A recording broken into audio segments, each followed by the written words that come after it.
सभी प्यारे दोस्तों का स्वागत है सार्थक कोचिंग क्लासेस में। जैसा कि आप सभी प्यारे साथियों को पता है, हमने उत्तर प्रदेश पुलिस कांस्टेबल 2024 की भर्तियों के लिए एकलव्य सीरीज स्टार्ट की है, जिसकी क्लासेस काफी समय पहले स्टार्ट हो चुकी हैं।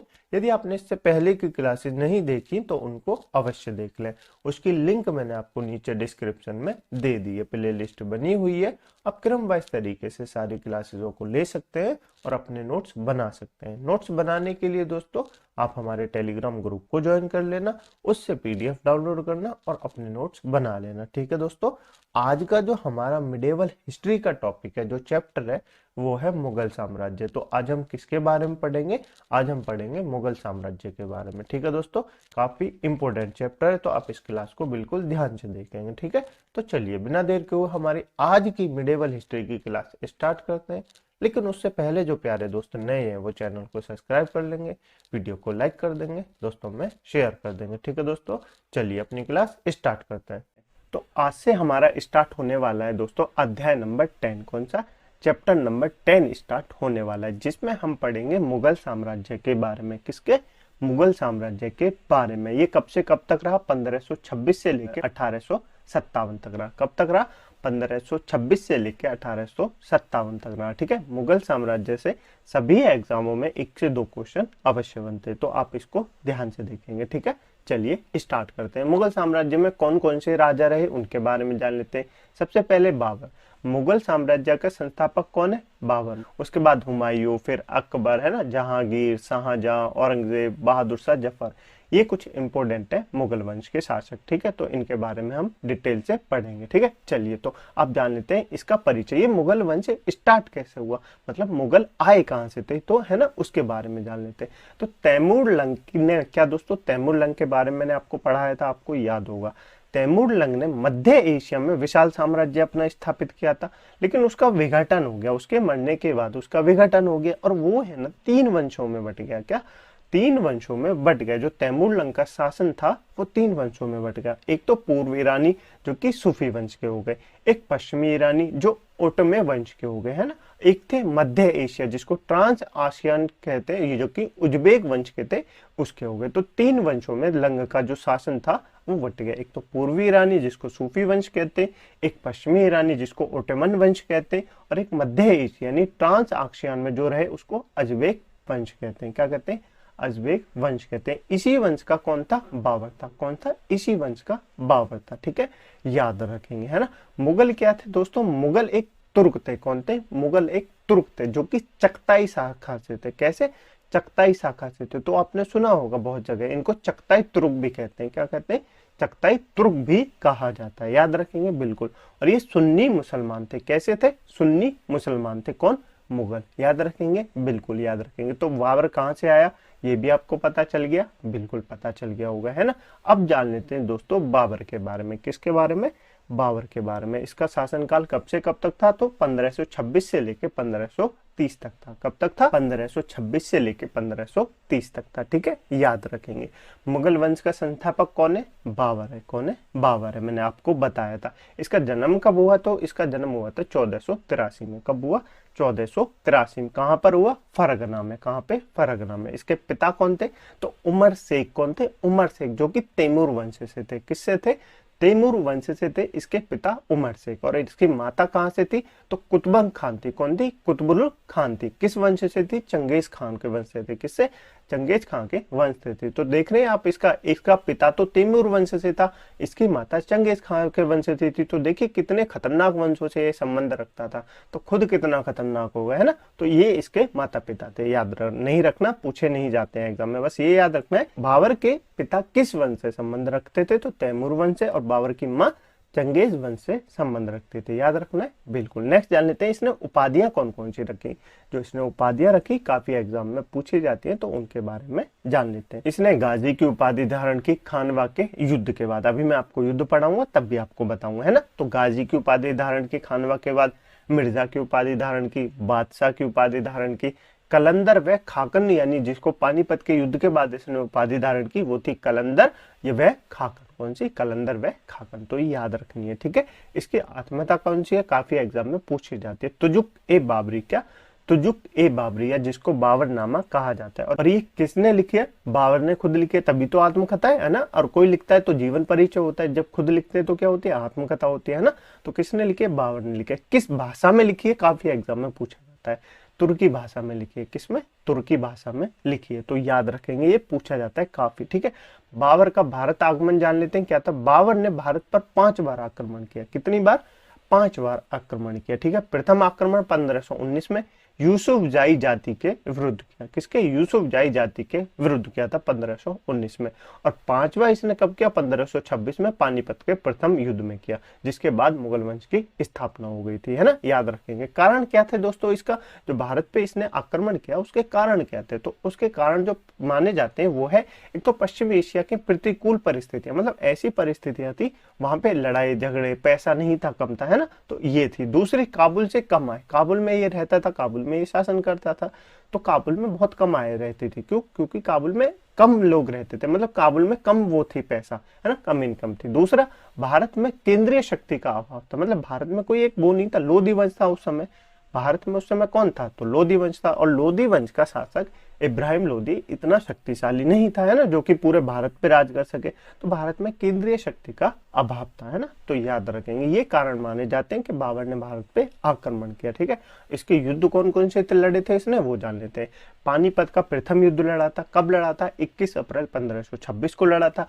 अब तो दोस्तों डेट भी पूछी जाती है एग्जामों में, तो याद रखेंगे। पानीपत का प्रथम युद्ध कब हुआ? 21 अप्रैल 1526 को हुआ। किसके बीच हुआ? इब्राहिम लोधी और बाबर के बीच हुआ। किसके बीच हुआ? इब्राहिम लोधी और बाबर के बीच हुआ। और इसमें विजय किसकी हुई? बाबर की। बाकी युद्धों में जितने युद्ध इसने किए सब में विजय तो बाबर की हुई थी, है ना। तो मैं अभी आपको बताऊंगा इसकी विजय किसके कारण हुई थी, है ना। तो ये भी मैं आपको बताऊंगा। नेक्स्ट है खानवा का युद्ध। खानवा का युद्ध कब हुआ? 17 मार्च 1527 को हुआ। कब हुआ? 17 मार्च 1527 को हुआ। किसके बीच? राणा सांगा व बाबर के बीच हुआ। किसके? राणा सांगा और बाबर के बीच हुआ, ठीक है।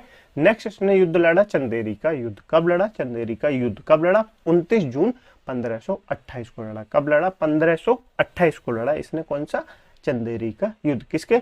मेदिनी राय एवं बाबर के बीच हुआ। किसके? मेदिनी राय और बाबर के बीच ये युद्ध हुआ था, ठीक है, याद रखेंगे। उसके बाद इसने घाघरा का युद्ध लड़ा। कब लड़ा? 6 मई 1529 को लड़ा। कब लड़ा? 6 मई 1529 को लड़ा। किसके खिलाफ? अफगानों एवं बाबर के बीच। किस किसके बीच हुआ? अफगानों एवं बाबर के बीच हुआ। तो ये 4 युद्ध इसने लड़े थे जो एग्जाम में काफी पूछे जाते हैं। मैं आपको रिवाइज करा देता हूँ, एक बार याद रखेंगे। पहला, पानीपत का प्रथम युद्ध 21 अप्रैल 1526 को हुआ। याद रखेंगे, डेट पूछी जाती है।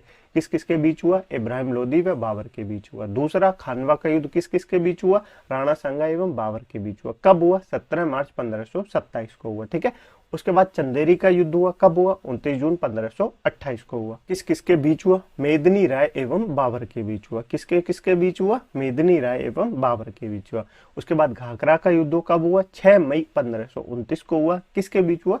अफगानों एवं बाबर के बीच हुआ। याद रखेंगे, बिल्कुल। अब ये जीता कैसे? इन युद्धों को ये जीता कैसे, ये पूछे जाते, ठीक है। सबसे पहले बेहरा का युद्ध हुआ 1519 में, जब मैंने आपसे कहा था कि इसने पहली बार भारत पे आक्रमण किया 1519 में, है ना। किसके खिलाफ? यूसुफ जाई जाति के खिलाफ हुआ था, है ना, याद रखेंगे। और इसने इस युद्ध में पहली बार तोप का प्रयोग किया। क्या? इस युद्ध में इसने पहली बार तोप का प्रयोग किया। इस कारण ये पहले युद्ध में, बहरे का जो युद्ध था 1519 में, उसमें विजय हो गया। तो पहली बार तोप का युद्ध कब किया इसने, ये भी पूछा जाता है। पहली बार तोप का प्रयोग किस युद्ध में किया बाबर ने? तो आप कहेंगे बहरा का युद्ध हुआ था 1519 में, यूसुफ जाई जाति के विरुद्ध, है ना, तब इसने तोप का प्रयोग किया था पहली बार, ठीक है, याद रखेंगे। ये पूछे जाते हैं, जो तथ्य है ना, ये पूछे जाते हैं, अब पूछे जाने लगे हैं एग्जाम में, है ना। नेक्स्ट है दूसरा युद्ध, पानीपत का प्रथम युद्ध। कौन सा? पानीपत का प्रथम युद्ध 21 अप्रैल 1526 का, 21 अप्रैल 1526। पानीपत कहाँ है दोस्तों? हरियाणा में। पानीपत कहाँ पर है? हरियाणा में, आपको पता होगा, है ना। किस किस के बीच हुआ? इब्राहिम लोधी और बाबर के बीच हुआ, है ना, बिल्कुल याद रखेंगे। इब्राहिम लोधी पहला ऐसा सुल्तान है जो युद्ध भूमि में मारा गया। क्या? इब्राहिम लोधी ऐसा पहला सुल्तान है जो युद्ध भूमि में मारा गया। इस युद्ध को जीतने के लिए बाबर ने क्या क्या प्रयोग किया वो देखिए, आपको ये कैसे जीता। तो पहली बार इसने तुगलमा पद्धति का प्रयोग किया, काफी एग्जाम में पूछी जाती है। बाबर ने पहली बार तुगलमा पद्धति का प्रयोग किस युद्ध में किया? तो आप कहेंगे पानीपत के प्रथम युद्ध में किया था। ठीक है, नेक्स्ट है तोपची। इसने तोपची लगाए थे, तोपची के नाम भी पूछे जाते हैं अब तो एग्जाम में। कौन कौन से थे? उस्ताद अली व मुस्तफा थे। कौन थे? उस्ताद अली व मुस्तफा थे इसके तोपची। तो काफी इंपॉर्टेंट है, एग्जाम में अब पूछे जाने लगे हैं ना, बिल्कुल। नेक्स्ट है तोपो हेतु उस्मानी क्या उस्मानी या रूमी पद्धति का प्रयोग किया? उस्मानी या रूमी पद्धति का प्रयोग किया। युद्ध के बाद कलंदर व खाकना की उपाधि इसने धारण की थी, है ना, ये मैंने आपको अभी बताई थी, पूछी जाती है। कलंदर की उपाधि इसने किस युद्ध के बाद धारण की? तो आप कहेंगे पानीपत के प्रथम युद्ध के बाद धारण की। ठीक है, मुस्लिम व्यापारियों को तगमा कर से मुक्ति दे दी। जब ये युद्ध लड़ रहा था ना, तो इसी युद्ध में इसने घोषणा कर दी कि मुस्लिम जितने भी व्यापारी होंगे उनको हम तगमा कर से मुक्त कर देंगे, है ना। देखिए किस ना प्रयोग कर रहा है इस युद्ध को जीतने के लिए। नेक्स्ट है ग्वालियर नरेश विक्रमजीत की मौत कब हुई? हुमायूं ने कोहिनूर हीरा प्राप्त किया। जब ग्वालियर के नरेश विक्रमजीत की मृत्यु हो गई तो हुमायूं किसका पुत्र है? बाबर का पुत्र है, उससे इसने कोहिनूर प्राप्त किया था। ठीक है, और इसके जीत का श्रेय किसको दिया जाता है? ये जो पानीपत का युद्ध था, तो इसके जो घुड़सवार थे और तीरंदाज थे उनको इसका जीत का श्रेय दिया जाता है। याद रखेंगे, बिल्कुल याद रखेंगे। नेक्स्ट है खानवा का युद्ध। कौन सा? खानवा का युद्ध कब हुआ? 17 मार्च 1527 को हुआ। खानवा कहां पर है? आगरा में। ठीक है, वहां पे इसका युद्ध हुआ था। किसके साथ हुआ? मेवाड़ के राणा सांगा के बीच हुआ। किसके? मेवाड़ के राणा सांगा के बीच हुआ। युद्ध जीतने हेतु इसने जिहाद का नारा दिया। किसका? जिहाद का नारा दिया। काफी इंपॉर्टेंट है, एग्जाम में पूछा जाता है। किस युद्ध में बाबर ने जिहाद का नारा दिया था? तो आप बताएंगे खानवा के युद्ध में बाबर ने जिहाद का नारा दिया था। ठीक है, क्यों? क्योंकि राणा सांगा से लड़ना कोई आसान बात नहीं थी। राणा सांगा एक ऐसे महान राजा हैं जिसने इब्राहिम लोदी को भी हरा दिया, लेकिन उनको शासन नहीं करना था दिल्ली पे, वो अपने मेवाड़ में खुश थे, तो उन्होंने उस पर दिल्ली पे शासन नहीं किया, उसको हरा दिया। तो बाबर कहां से जीता? बाबर से इसने युद्ध लड़ने, जब राणा सांगा से बाबर युद्ध लड़ रहा था तो राणा सांगा ने बाबर को इतना कर दिया कि वो हारने की कगार पे आ गया। मतलब बाबर की सेना डर गई, बाबर की सेना डर गई और युद्ध छोड़ के जाने लगी। युद्ध छोड़ के जाने लगी तो बाबर ने कहा कि मैं इतना, मतलब इब्राहिम लोदी को हराने के बाद दिल्ली सल्तनत हमारे हाथों से छूट जाएगी अगर हम इस युद्ध को हार गए, है ना। तो बाबर ने क्या किया? बाबर ने युद्ध में जिहाद का नारा दिया। जिहाद मतलब अपने अल्लाह के प्रति उनको जागृत किया कि ये अल्लाह के खिलाफ है, हम वो है ना, तो ऐसे कुछ होता है तो उसको जिहाद का नारा कहते हैं ना। तो इसको जिहाद का नारा दिया, इसलिए जब उन्होंने युद्ध किया कि अब तुम मरोगे नहीं, अल्लाह को प्यारे नहीं होगे, तुमको वो मिलेगा, है ना, तो ऐसे करके जिहाद का नारा दिया जाता है। फिर उन्होंने युद्ध जीता और राणा सांगा इस युद्ध में मरा नहीं था, वो युद्ध को छोड़ के चले गए, तो है ना। इन्होंने फिर जाने के बाद राणा सांगा दोबारा इस युद्ध को करने के लिए राजी हुए थे। दोबारा राणा सांगा चाहते थे कि मैं बाबर से फिर से युद्ध करूं, लेकिन क्या राणा सांगा के जो साथी थे उन्होंने इनको जहर देके मार दिया, तो वो लड़ नहीं पाए। याद रखेंगे, ठीक है। और गाजी की उपाधि भी इसने, किसने? बाबर ने इस युद्ध के बाद धारण की। ठीक है, याद रखेंगे। नेक्स्ट है चंदेरी का युद्ध। कौन सा? चंदेरी का युद्ध कब हुआ? जनवरी 1528 को हुआ। याद रखेंगे। मेदिनी राय के खिलाफ हुआ। ठीक है, स्त्रियों का जौहर इसमें हुआ और शेर शाह बाबर की ओर से लड़ा। शेर शाह कौन है? अभी हम पढ़ेंगे शेर शाह के बारे में, है ना, डिटेल से। तो शेर शाह बाबर की ओर से लड़ा था, याद रखेंगे। नेक्स्ट है घाघरा का युद्ध कब हुआ? मई 1529 को हुआ। कब हुआ? मई 1529 को हुआ। अफगानों के बीच हुआ। ठीक है, याद रखेंगे। जल व थल में लड़ा था। बंगाल के शासक नुसरत शाह से संधि इसने की थी, तो याद रखेंगे। ज्यादा चीजें याद नहीं रखनी, दो चीजें सबसे ज्यादा पूछी जाती है, एक तो पानीपत के प्रथम युद्ध से संबंधित तथ्य और खानवा के युद्ध से संबंधित तथ्य ज्यादा पूछे जाते हैं ना, तो याद रखेंगे। ठीक है, इसकी मृत्यु कब हो गई? तो 26 दिसंबर 1530 को इसकी मृत्यु हो गई। कहाँ पे? आगरा में। पहले इसकी कब्र कहाँ पे थी? आगरा में थी। कहाँ पे थी? आगरा में, आरामबाग में थी, लेकिन उसकी कब्र को उखाड़ के कहाँ ले जाया गया? वास्तविक इसकी कब्र कहाँ पे? काबुल में। कहाँ पे? काबुल में। पत्नी मुबारक यूसुफ जाई ने बनवाई थी। ठीक है, तो याद रखेंगे। अब पूछा जाता है कि बाबर की कब्र कहाँ पर है, तो आपको बताना है काबुल में। कहाँ पर है? काबुल में। याद रखेंगे, बिल्कुल। बाबर से संबंधित कुछ अन्य तथ्यों के बारे में जान लेते हैं। इसके उसमें साहित्य कैसा था? तो इसकी मातृभाषा कैसी थी? तुर्की थी, क्योंकि ये तुर्की भाषा जानते थे, है ना, तो तुर्की इसकी भाषा थी। ठीक है, इसकी आत्मकथा कौन सी है? मैंने आपको बताई, बाबरनामा, या जिसको तुजुक बाबरी कहा जाता है। ठीक है, याद रखेंगे। फारसी अनुवाद पायदा खावे अब्दुल रहीम खाने खाना ने किया। इसकी जो ये जो बाबरनामा आत्मकथा है ना, इसका फारसी में अनुवाद किसने किया? या तो पायद खान ने किया और अब्दुल रहीम खाने खाना ने किया। याद रखेंगे, पूछा जाता है। चार बाग योजना का वर्णन जो बाद में अकबर ने बनवाया है, वो भी किसने स्टार्ट की? बाबर ने की। ये आपको दिख रही है इमेज, बिल्कुल दिख रही होगी। इसमें आपको 4 भाग दिख रहे हैं, देखिए बीच में एक ये 2 लाइन है और एक ये लाइन है, एक भाग ये रहा, एक भाग ये रहा, एक भाग ये रहा, एक भाग ये रहा।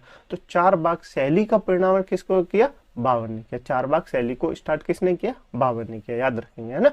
उसके बाद मुबैयान नामक पद्य शैली का जन्मदाता किसको कहा जाता है, बाबर को कहा जाता है ना, बाबर को कहा जाता है। और एक खत ए बाबरी व क्या दीवान की इसने रचना की थी, किसकी, खत ए बाबरी दीवान की इसने रचना की थी, याद रखेंगे, बिल्कुल याद रखेंगे। नेक्स्ट दोस्तों, गवर्नर मीर बाकी ने युद्ध में बाबरी मस्जिद का इसमें निर्माण करवाया। सूफी संत ख्वाजा अब्दुल्ला आहार का ये शिष्य था, कौन, बाबर। कौन था, बाबर इसका शिष्य था।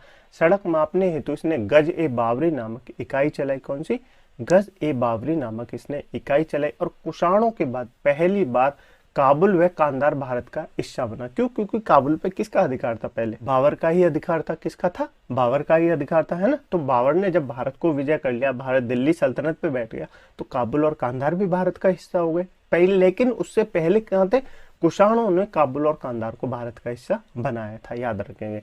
इसका उत्तराधिकारी कौन है, हुमायूं। क्यों, क्योंकि बाबर का बेटा कौन है, हुमायूं है। बाबर का बेटा कौन है, हुमायूं है, याद रखेंगे, बिल्कुल याद रखेंगे। नेक्स्ट जान लेते हैं दोस्तों हुमायूं के बारे में, ज्यादा इंपोर्टेंट नहीं है, काफी लुंद पुंद आदमी ये शासक था, तो इसके बारे में ज्यादा नहीं पढ़ना, ठीक है। हुमायूं के बारे में कब से कब तक शासक रहा, 1530 से लेके 1556 तक रहा, है ना, याद रखेंगे। सबसे पहले जान लेते हैं 29 दिसंबर 1530 मुगल साम्राज्य का ये बादशाह बना। क्यों, जब बाबर मर गया था, जब बाबर का देहांत हो गया था, है ना। इससे पहले बदख्शा, क्या दोस्तों, बदख्शा का ये सूबेदार था। कहाँ का सूबेदार था, पूछा जाता है, हुमायूं कहाँ का सूबेदार था बादशाह बनने से पहले, तो बताया जाएगा बदख्शा। कहाँ का, बदख्शा का ये सूबेदार था, ठीक है। बाबर के बारे में जान लेते हैं। बाबर के 4 पुत्र थे, कौन से, हुमायूं, कामरान, अस्करी और हिंदल। कौन से, हुमायूं, कामरान, अस्करी और हिंदल। देखिए हुमायूं को तो इसने दिल्ली सल्तनत सौंप दी, हुमायूं को दिल्ली सल्तनत सौंप दी। कामरान को काबुल व कांधार का इलाका दे दिया, अस्करी को संभल का इलाका दे दिया और हिंदल को अलवर का इलाका दे दिया, है ना। तो बाबर के कितने पुत्र थे, 4 थे, हुमायूं, कामरान, अस्करी, हिंदल, याद रखेंगे, ठीक है। दीन पना नामक नगर की स्थापना की किसने, हुमायूं ने। किसने, हुमायूं ने। दीन पना नामक नगर की स्थापना किसने की, हुमायूं ने की। ज्योतिषी के विश्वास करता था, ये किस पे, ज्योतिषी पे विश्वास करता था। और 7 दिन में ये 7 रंग के कपड़े पहनता था अलग अलग। जैसे शनिवार को कहते हैं काले कपड़े पहनते हैं, तो ये शनिवार को काले कपड़े पहनता था, मतलब ज्योतिषी पे इसको ज्यादा विश्वास था, याद रखेंगे, ठीक है। अफीम का ये शौकीन था, अफीम खाता था। कैसा था, नशेड़ी शासक था, है ना, याद रखेंगे। कैसा शासक था, नशेड़ी शासक था, ठीक है। नेक्स्ट है प्रमुख युद्ध। प्रमुख युद्धों के बारे में जान लेते हैं, इसके कौन कौन से युद्ध हुए, है ना, हुमायूं के प्रमुख युद्ध। 1531 में इसने कालिंजर का युद्ध लड़ा। कौन सा, कालिंजर का युद्ध लड़ा, किसके खिलाफ, प्रताप रुद्र देव के खिलाफ। किसके, प्रताप रुद्र देव के खिलाफ लड़ा। 1532 में इसने दौरा का युद्ध लड़ा, किसके खिलाफ, महमूद लोदी के खिलाफ लड़ा, ठीक है। 1532 में इसने चुनार का प्रथम घेरा किया, किसके खिलाफ, शेर खां के खिलाफ। किसके खिलाफ, शेर खां के खिलाफ, ठीक है। और 1535 से 36 तक इसने बहादुर शाह से संघर्ष किया। क्या, बहादुर शाह से संघर्ष किया, ठीक है। जून 1529 में इसने चौसा का युद्ध लड़ा। कौन सा, चौसा का युद्ध लड़ा। अभी मैं ये आपको बताऊं, अब काफी इंपॉर्टेंट है, चौसा और बिलग्राम के युद्ध, ठीक है। मई 1540 में इसने कन्नौज का बिलग्राम का युद्ध लड़ा, है ना। फिर उसके बाद मई 1555 में इसने मच्छीवाड़ा का युद्ध लड़ा अफगान सरदार नसीब खां के बीच। और जून 1555 में इसने सरहिंद का युद्ध लड़ा सुल्तान सिकंदर सूरी के खिलाफ, ठीक है, याद रखेंगे। अब आप सोच रहे होंगे ये जो मई 1540 है, उसके बाद बीच में 15 साल कहाँ गया ये, मई 1540 से लेके 1555 में युद्ध लड़ा। 1500 मतलब 40 के बाद इसने बीच में युद्ध क्यों नहीं लड़ा, तो इसी बीच में क्या होगा, सूर्यवंश आएगा। कौन सा, सूर्यवंश आएगा। हम पढ़ेंगे अगली क्लास में सूर्यवंश के बारे में। शेरशाह सूरी ने हुमायूं को भगा भगा के मारा था, वो मैं आपको अगली क्लास में बताऊंगा, है ना। तो 15 साल किसका वंश रहा, सूर्यवंश रहा था, तो इसलिए ये आपको याद रखना है। चले आगे, चलिए वो मैं आपको अगली क्लास में पढ़ाऊंगा, ठीक है।